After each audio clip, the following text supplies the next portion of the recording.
The average American has exactly $500 saved for emergencies right now. Not $5,000, not $500,000, $500.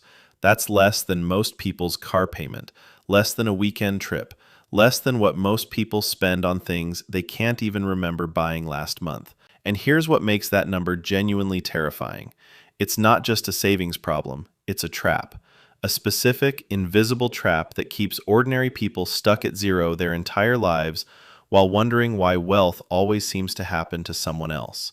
My name is Davs, and today we're going to talk about why that $500 number exists, why it keeps repeating generation after generation, and exactly how to break out of it permanently. Because the answer has almost nothing to do with how much money you make. Let's start with something that might make you uncomfortable.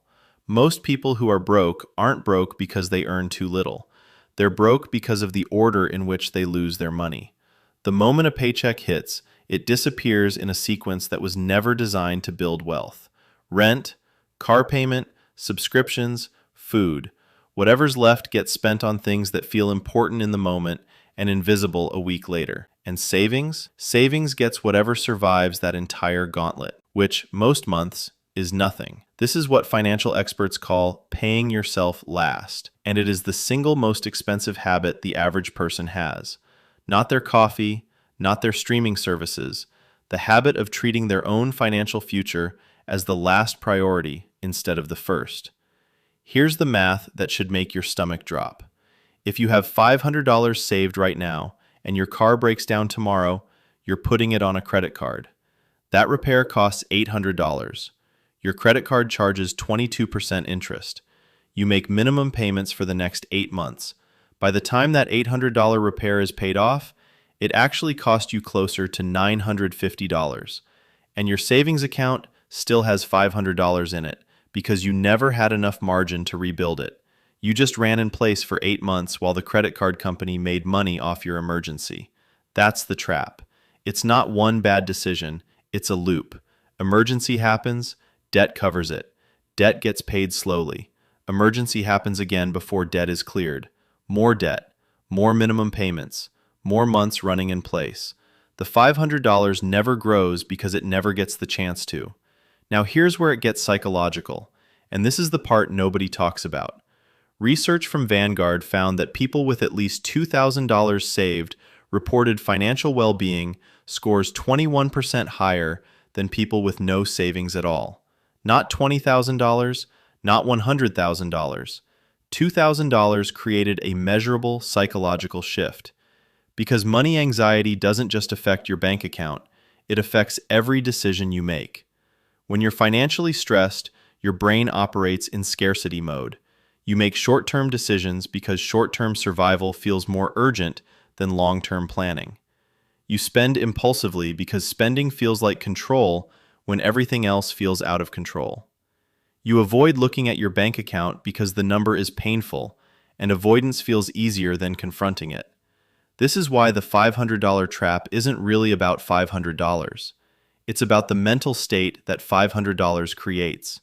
And that mental state makes every other financial decision harder, slower, and more expensive.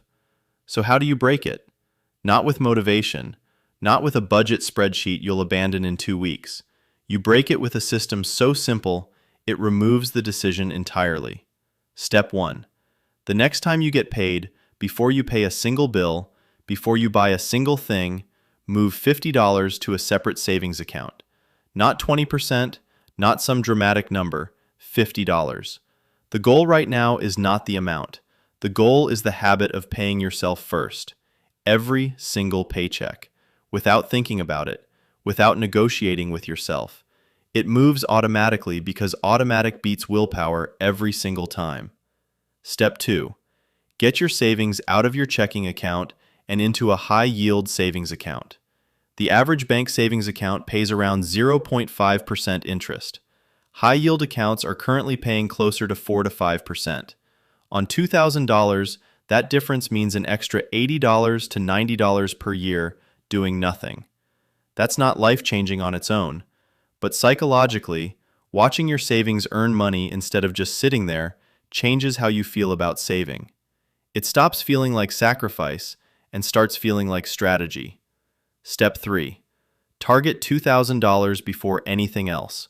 Not 3 months of expenses, not 6 months, $2,000. Because the research is clear.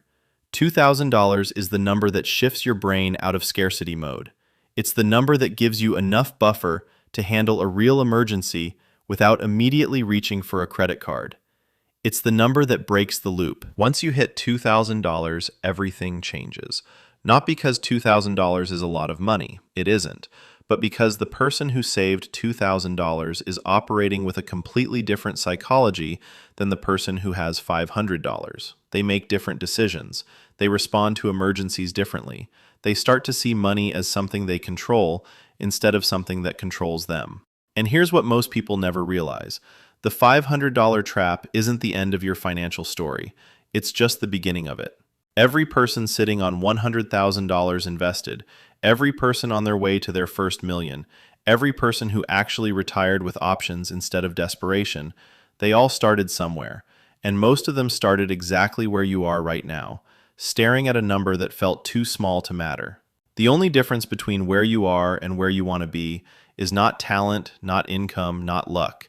It's whether you decide to stop letting your paycheck run the show and start deciding where it goes before it disappears. The $500 trap is real, but it's also breakable, and it breaks the same way every time. One automatic transfer, one separate account, one decision to pay yourself before you pay everyone else. That's it. That's the whole secret the financial industry doesn't profit from telling you.